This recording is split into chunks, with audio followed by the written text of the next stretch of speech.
حضرات اب ہمیں ان جابر اور ظالم حکمرانوں سے اپنا حق مانگیں گے نہیں، ان کی منتیں نہیں کریں گے، بلکہ ان سے اپنا حق چھین کر لیں گے۔ آج کا یہ دھرنا مہنگے پیٹرول اور ناجائز زیوی کے خلاف ہے۔ یہ حکمران خود تو فری پیٹرول اور فری بجلی استعمال کرتے ہیں، لیکن عوام سے 1 لیٹر پیٹرول پر 125 روپے لیوی لیتے ہیں اور بجلی کے بلوں میں ناجائز ٹیکسز دیتے ہیں، جبکہ اور یہ حکمران عوام کے خون پسینے کی کمائی کو نچوڑ کر اپنے لیے مہنگی گاڑیاں، لگژری گاڑیاں، جہاز اور آرام دہ سواریاں خریدتے ہیں، جبکہ عوام کو ان حکمرانوں نے اور اس بدعنوان بیوروکریسی نے چنگچیوں میں دھکے کھانے پر مجبور کر دیا ہے، چنگچیوں میں دھکے کھانے کے لیے مجبور کر دیا ہے۔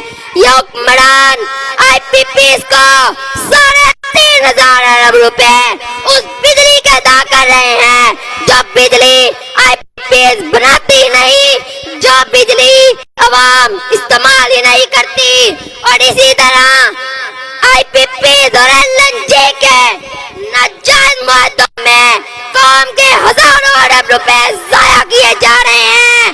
قوم کے ہزاروں ارب روپے ضائع کرنے کے بعد یہ حکمران کہتے ہیں کہ مہنگائی آئی ایم ایف کے پریشر میں کرنا پڑتی ہے۔ آئی ایم ایف نہیں مانتا۔ میں حکمرانوں سے یہ کہنا چاہتا ہوں کہ یہ فضول اور بیجا باتیں چھوڑ دو کہ آئی ایم ایف نہیں مانتا۔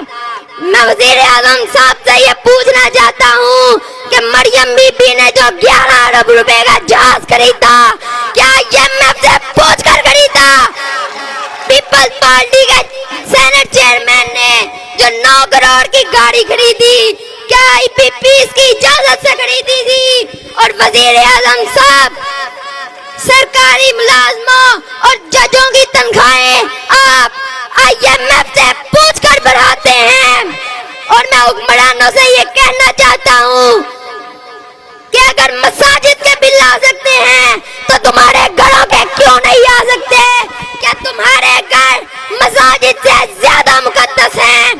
میں وزیر اعظم صاحب سے یہ کہنا چاہتا ہوں کہ ابھی وقت ہے، اپنی عیاشیاں اور بدماشیاں چھوڑ دو، پھر کہیں ایسا نہ ہو کہ ظلم تو پھر ظلم ہے، بڑھتا ہے تو مٹ جاتا ہے، ظلم تو پھر ظلم ہے، بڑھتا ہے تو مٹ جاتا ہے، خون تو پھر خون ہے، گرتا ہے تو جم جاتا ہے۔ پھر کہیں ایسا نہ ہو کہ جیسے بنگلہ دیش کی عوام نے سینا واجد کی مرمت کی تھی، ایسے ہی پاکستان کی عوام کا ایک زبردست ریلا تمہارے محلات کا رخ کر لے اور تمہاری اقتدار کی کرسی کو الٹ دے، پھر تمہیں منہ چھپانے کے لیے کسی دوسرے ملک کا سہارا لینا پڑے۔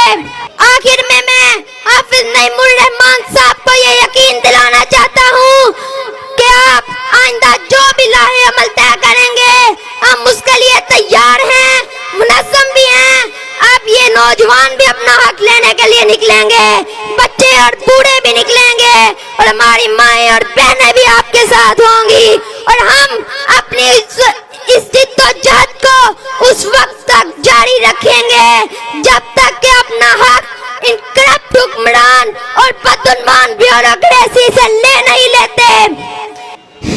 اس آس پہ کہ شاید گلشن کی طرح مہکے، اس آس پہ کہ شاید گلشن کی طرح مہکے، صحرا پہ کر رہا ہوں چھڑکاؤ میں اپنے لہو کا۔